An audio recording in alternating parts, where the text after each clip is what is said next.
उत्तर प्रदेश की राजधानी लखनऊ के अहियागंज में स्थित गुरुद्वारा श्री गुरु तेग बहादुर साहिब जी का अपना ऐतिहासिक महत्व है। यही कारण है कि इस गुरुद्वारे को ऐतिहासिक गुरुद्वारा भी कहा जाता है। यहाँ पर आज भी गुरु गोविंद सिंह जी के द्वारा भेजी गई श्री गुरु ग्रंथ साहिब मौजूद है।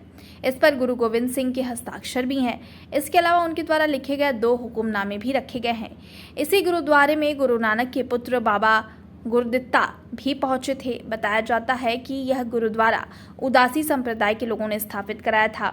साल 1670 में गुरु तेग बहादुर यहाँ आए और 3 दशकों तक इसी जगह पर रुके थे। यह स्थान इसलिए भी काफ़ी महत्वपूर्ण माना जाता है क्योंकि इसी जगह से लखनऊ में साल 1580 के करीब सिख धर्म का प्रचार प्रसार शुरू हुआ था। यानी कि पहली बार सिखों के 6वें गुरु हरिगोविंद सिंह महाराज के 2 शिष्य चंद्रचूड़ और चोझड़ इसी स्थान पर पहुंचे थे। यहीं से अवध क्षेत्र में सिख धर्म का प्रचार प्रसार शुरू हुआ था। वाहिगुरु जी का खालसा, वाहिगुरु जी की फतेह। लखनऊ में जो सिक्खी की शुरुआत है वो सिखों के 6वें गुरु साहिब श्री गुरु हरगोबिंद साहिब जी महाराज ने 2 गुरसिख भाई चूड़ जी और भाई चोझड़ जी, जिनका जिक्र भाई गुरदास जी ने अपनी वारों में किया है सिखों की नामावली में, वो दोनों गुरसिख यहाँ पे सिक्खी के प्रचार के लिए आए और उस समय से ही यहाँ पे सिक्खी जो है वो प्रचार के माध्यम से जो नानक नाम लेवा संगत है वो काफ़ी एकत्रित होनी शुरू हुई। और इसके बाद फिर गुरु महाराज के सुपुत्र बाबा गुरदित्ता जी वो भी यहाँ पे आते रहे। उदासी संप्रदाय से वो ताल्लुक़ रखते थे, इसलिए उदासी संप्रदाय ने सिख धर्म के प्रचार में बहुत अहम योगदान दिया है।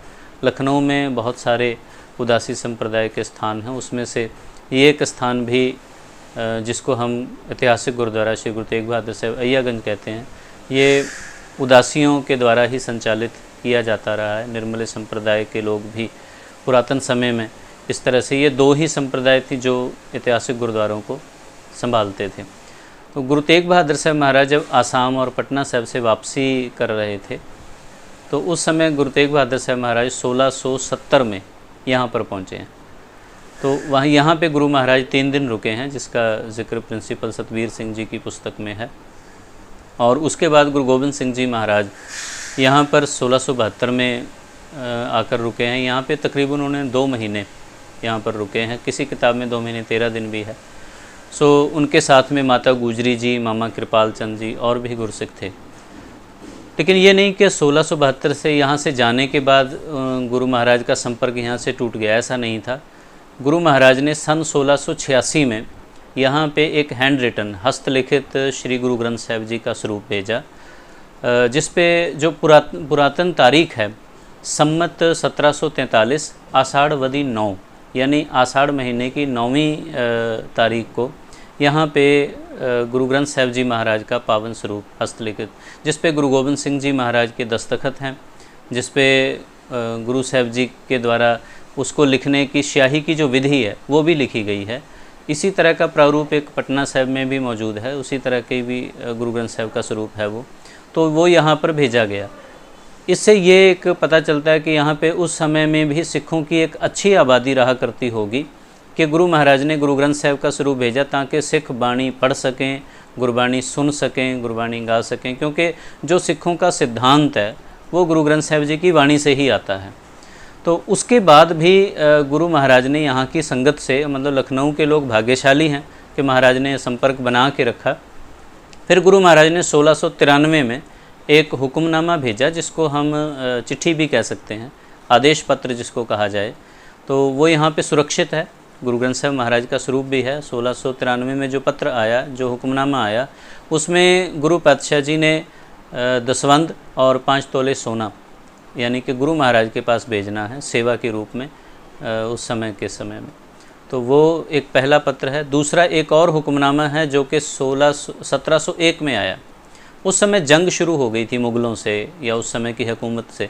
तो गुरु महाराज ने तुपक साजसुदा ले आवना ये आदेश लिखा है कि तोप का एक कारीगर जो यहाँ पे कोई तोप बनाने वाला साजिंदा होगा, उस समय जंगों में, लड़ाइयों में तोप की ज़रूरत पड़ती, तो गुरु महाराज ने मुग़लों से टक्कर लेने के लिए ये भी एक आदेश पत्र यहाँ पे भेजा। तो वो 1701 में आया।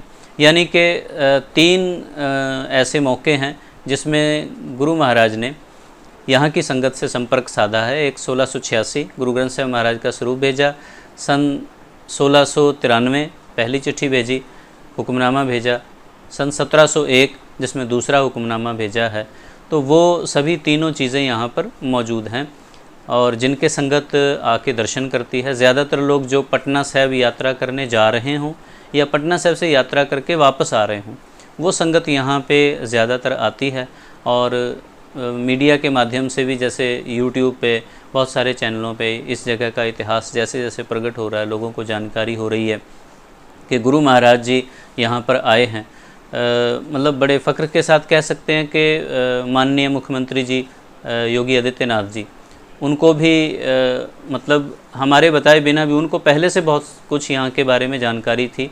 जब यहाँ पर वो पहली बार आए, मैं मौजूद था, तो उन्होंने बड़े विस्तार से, बहुत ही विस्तार से उन्होंने बताया कि यहाँ पर जो गुरु महाराज की धरोहर है उसके प्रति उनके मन में भी बहुत आस्था है, तो वो भी आते हैं जब भी उनका मन यहाँ पे करता है। तो इसलिए यहाँ पर लोगों की आस्था है और बड़ी हस्तियाँ भी यहाँ पे, देखिए जिनको गुरु महाराज की कृपा चाहिए तो गुरु महाराज के यहाँ पे उनकी अपनी धरोहर हैं, उनकी अपनी निशानियाँ हैं। जो यहाँ पे कोई मन्नत मांगता है, जो गुरु साहब से कामना करता है, वो कामनाएं पूरी होती हैं लोगों की। और ज़्यादातर कोशिश करते हैं लोग जो यहाँ के वसनीक हैं, जो यहाँ रहने वाले हैं, वो 40-40 दिन लगातार आते हैं। और कई ऐसे समागम हैं जो यहाँ पे स्टार्ट हुए, जैसे नए साल को एक विशेष रूप में मनाना, कि नए साल का जो प्रारंभ होता है, आप अगर शाम को 8 बजे तक आ जाएं तो आपको जगह मिल पाती है, और वरना अंदर हॉल में जगह नहीं मिल पाती। इतनी भीड़ होती है 31 जनवरी की रात को। वो एक समागम बड़ा तगड़ा होता है। गुरु अर्जन देव जी महाराज के शहीदी पर्व के समय में सुबह के समय अगर आप 4 बजे आ जाएं तो जगह मिल पाती है, नहीं तो संगत बहुत होती है, वो 40 दिन लगातार संगत आती है।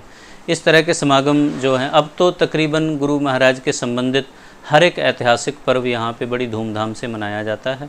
और गुरु महाराज के जितने भी श्रद्धालु हैं, गुरु नानक नाम लेवा, वो सहजधारी सिख भी हैं, सिख भी हैं, सारे ही जो गुरु महाराज के प्रति, गुरु तेग बहादुर जी महाराज के बलिदान के प्रति जो आस्था रखते हैं, वो सभी इस स्थान पे गुरु महाराज का आशीर्वाद प्राप्त करने समय समय पर आते रहते हैं।